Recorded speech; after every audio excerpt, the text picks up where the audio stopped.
الحمد لله الذي خلق السماوات والأرض وجعل الظلمات والنور وفضل العلم على الجهل فهو القائل قل هل يستوي الذين يعلمون والذين لا يعلمون وأشهد أن لا إله إلا الله وحده لا شريك له وأشهد أن محمدًا عبده ورسوله اللهم صل وسلم وبارك عليه وعلى آله وأصحابه أجمعين.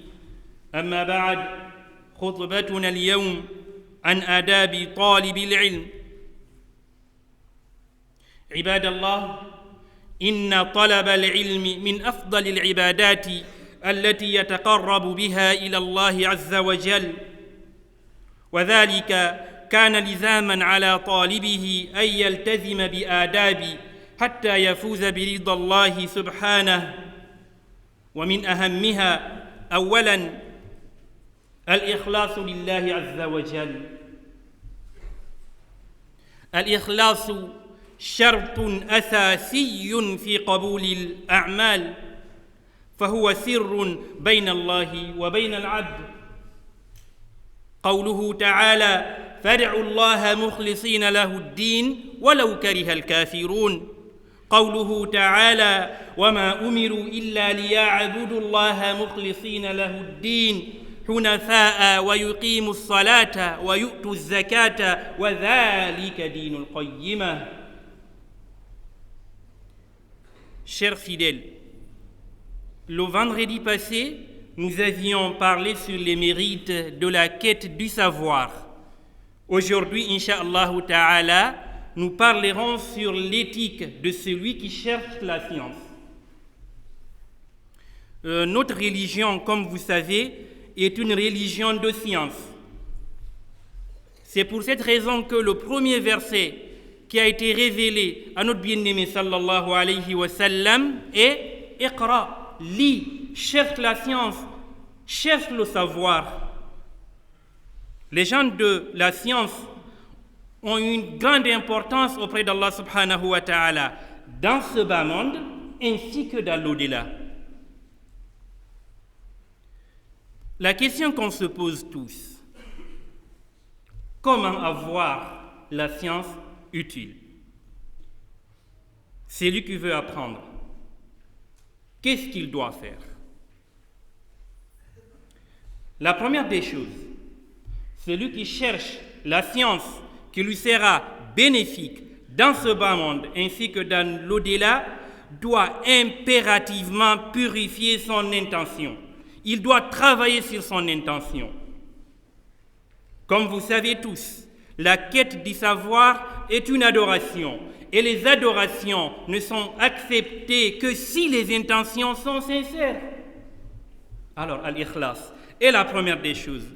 Omar ibn al-Khattab radiyallahu anhu nous dit: Innama al-a'malu, d'après notre bien-aimé sallallahu alayhi wa sallam a dit: Innama al-a'malu bin-niyyati wa innama likulli imri'in ma nawa.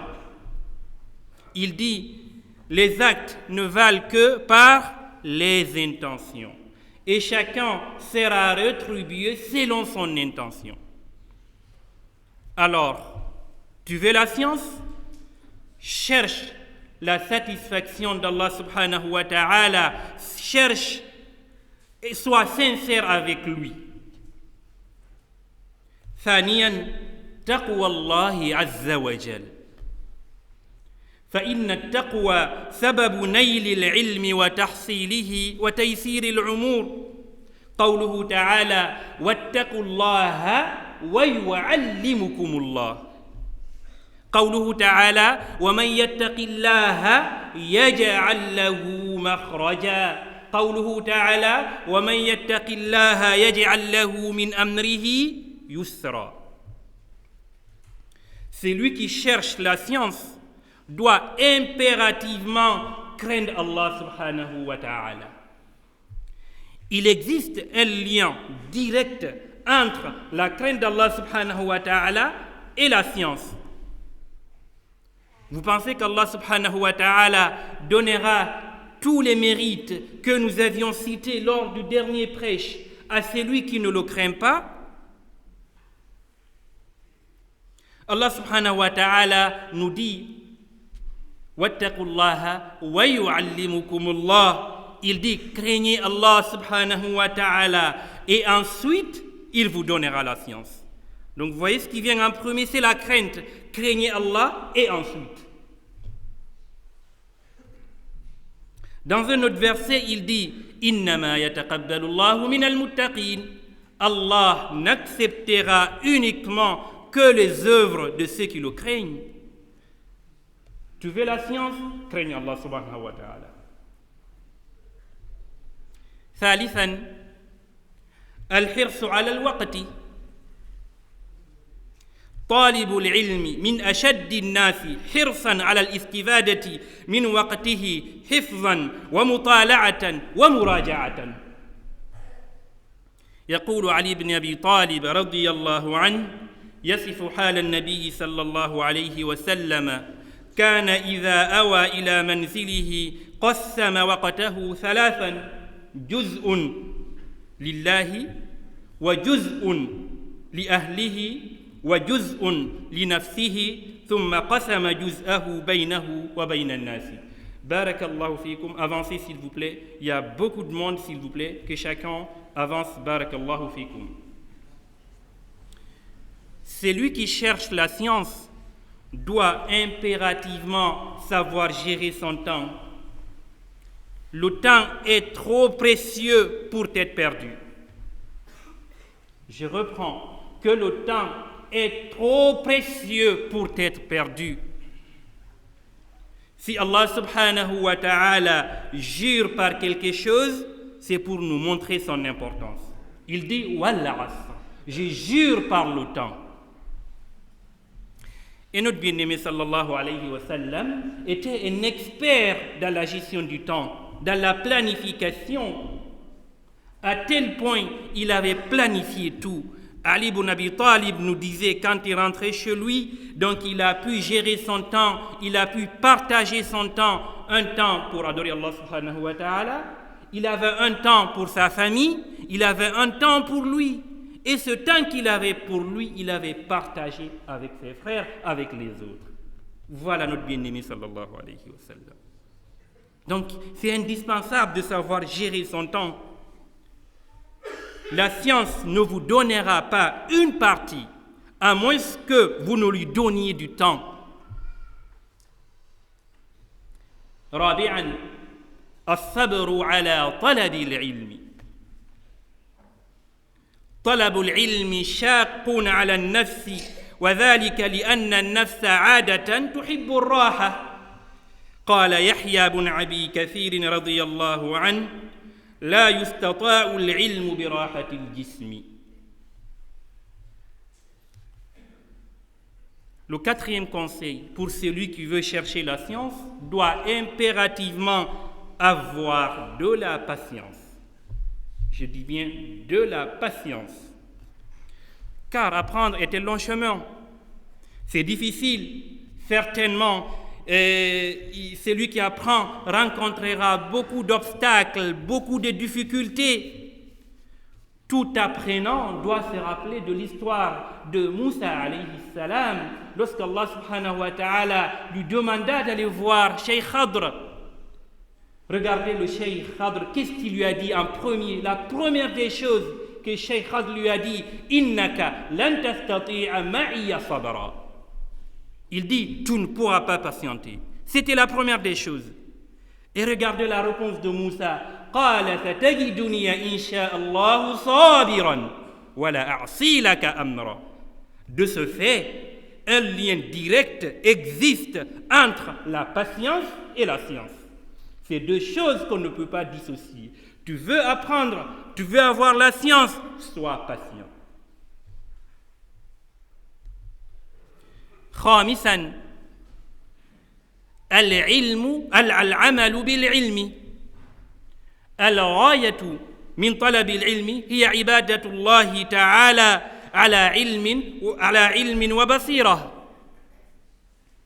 والعمل بالعلم هو المقصود من طلبه. قال الله تعالى يا أيها الذين آمنوا لم تقولون ما لا تفعلون كبر مقتا عند الله أن تقولوا ما لا تفعلون.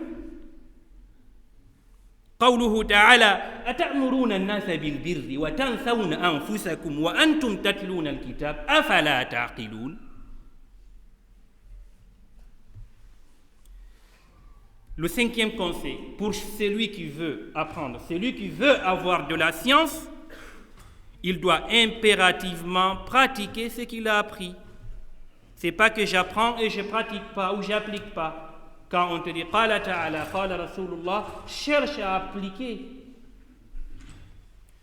Car on cherche la science pour en profiter et en faire de même pour les autres.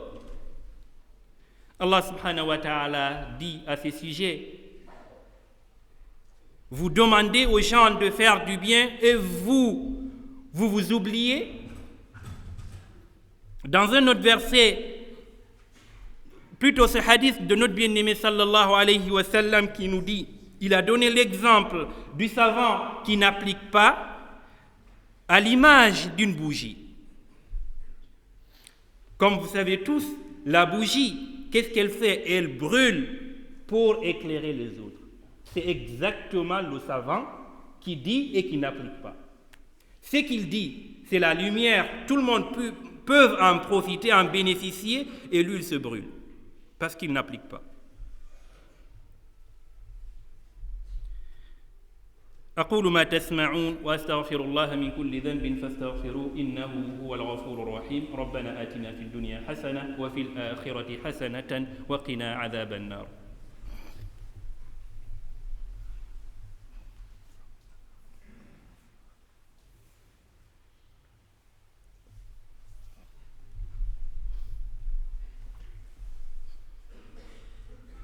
الحمد لله على إحسانه والشكر له على توفيقه وامتنانه وأشهد أن لا إله إلا الله وحده لا شريك له تعظيما لشأنه وأشهد أن محمدا عبده ورسوله. أما بعد عباد الله، عن آداب طالب العلم سادسا الحرص والرغبة في طلب العلم.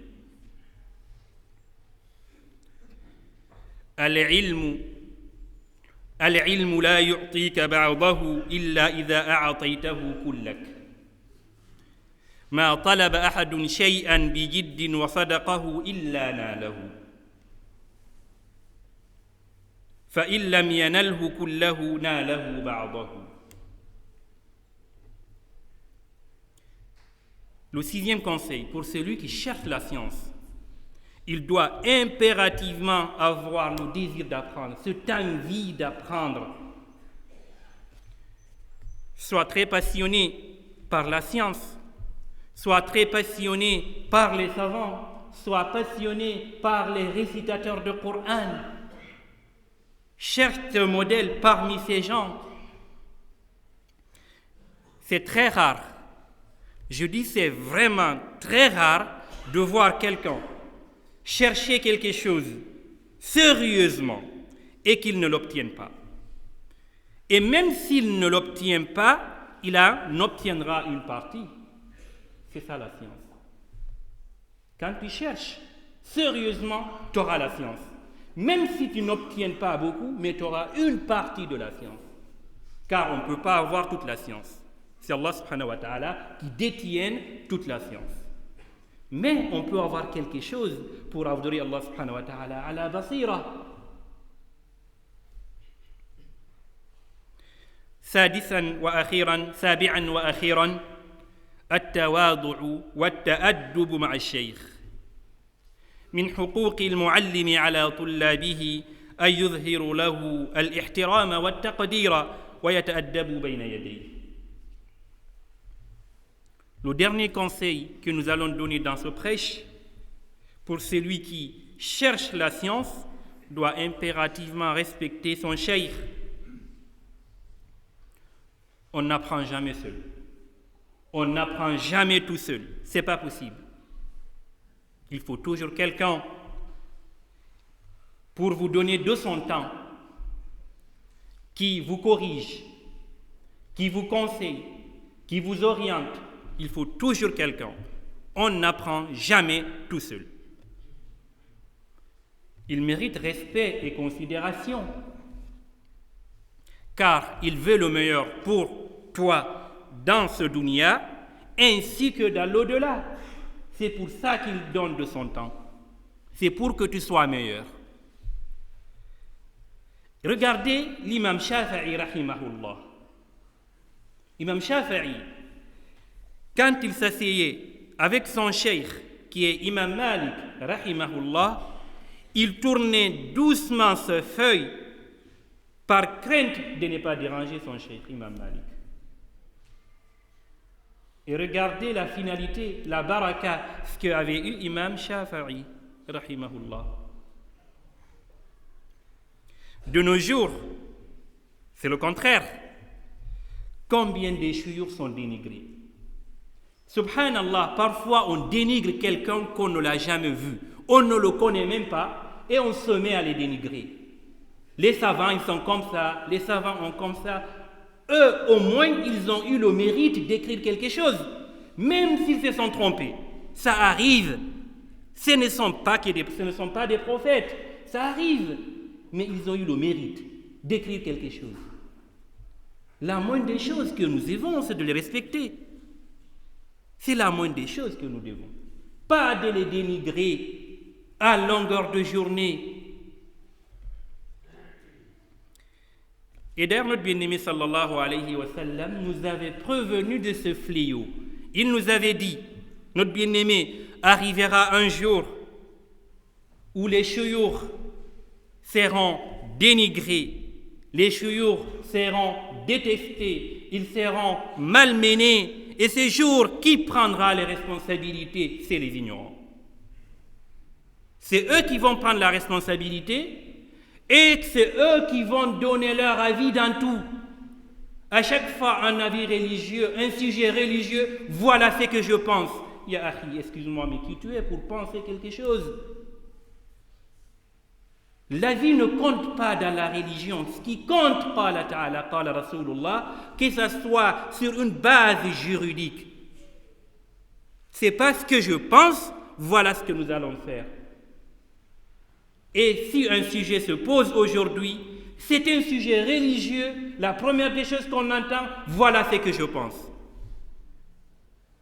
Tu lui demandes, est-ce que cet avis, il se base sur quelque chose, il te saurait te le dire.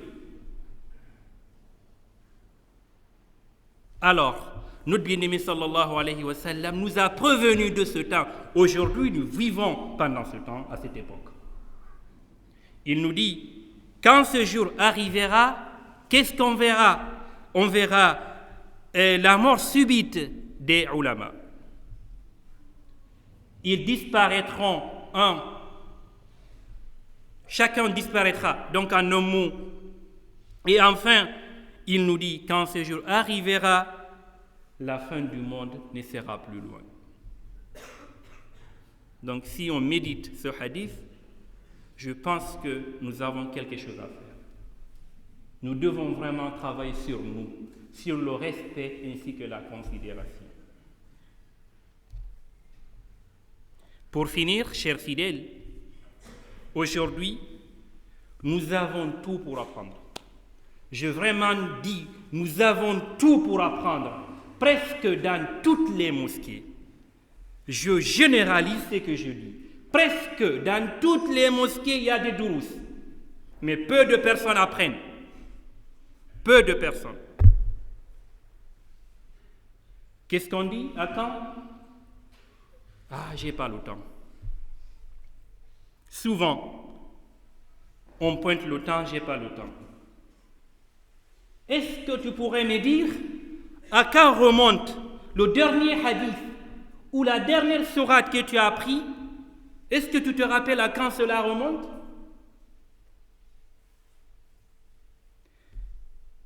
Depuis des années, nous disons que nous n'avons pas le temps.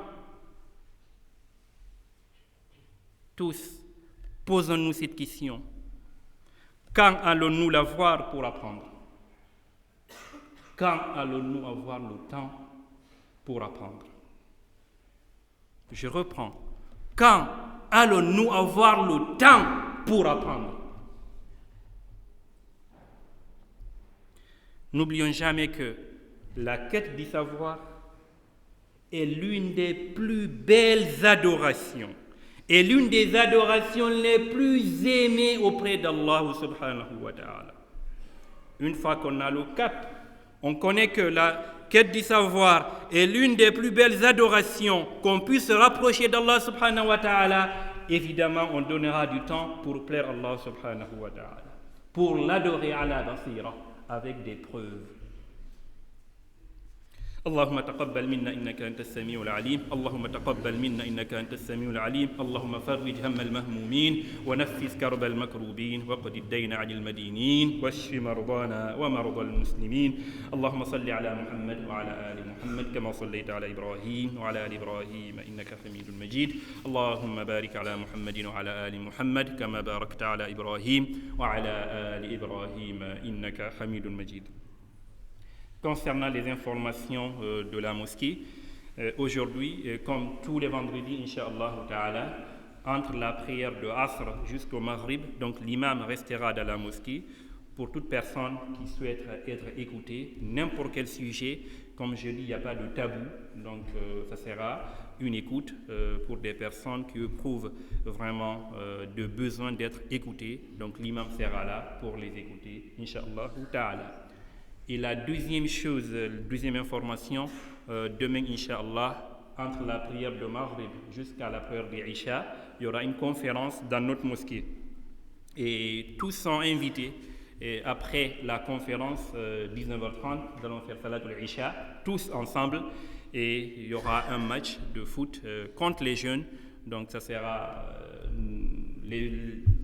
les jeunes contre FC Mosquée viennent partager ce moment ensemble. Beaucoup se diront, mais pourquoi on parle de foot sur un mimbar? Vous les jeunes, vous avez notamment votre place.